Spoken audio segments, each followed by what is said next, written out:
Mummy, अब क्या हो गया? अरे हुआ क्या है, बताओ तो सही। कितनी बार बोला है तुम अपना ख्याल रखा करो, तुम्हें इतनी सी बात समझ में नहीं आ रही कि अपना ख्याल रखो? मैं ऑफिस छोड़ के बार बार आता रहूंगा क्या? तुम्हें कुछ पता है क्या?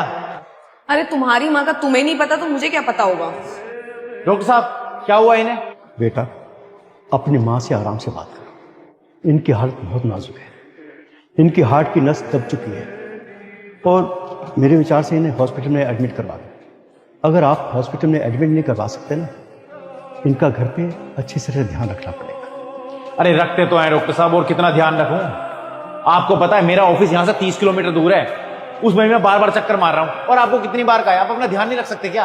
अरे अगर कुछ चाहिए तो इसको बता दो। तुम्हें पता चल रहा है क्या हो रहा है यहाँ पे?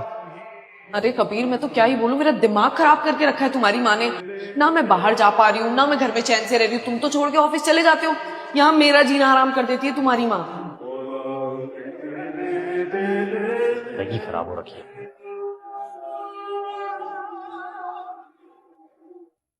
हाँ जी डॉक्टर साहब, बताइए क्या हुआ है? बेटा, तुम्हारी माँ के पास सिर्फ 2 महीने बचे। क्या? अरे डॉक्टर साहब, ये कैसी बातें कर रहे हो?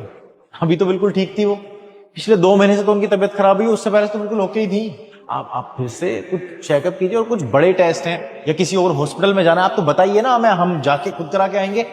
दवाइयों का इलाज हम कर रहे हैं। जैसे जैसे वो सोचती है ना, उनकी नस पे और असर पड़ता है। कभी भी अटैक हो सकता है। सिर्फ 2 महीने। सही कह रहे हैं डॉक्टर साहब आप, मतलब मैं अपनी माँ का पूरा ध्यान रखूंगा। और कुछ इंपॉर्टेंट दवाइयाँ तो बताइए, मैं वो लेके आ जाता हूँ। बेटा, आप शाम को मेरे क्लिनिक आ जाना, मैं कुछ दवाइयाँ लिख दूंगा। ठीक है, मैं आपको छोड़ देता हूँ।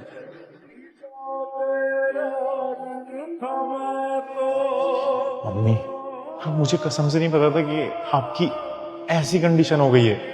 मुझे माफ कर दो, जितनी माफी मांगू उतनी कम। मुझे बहुत शर्मिंदगी महसूस हो रही है।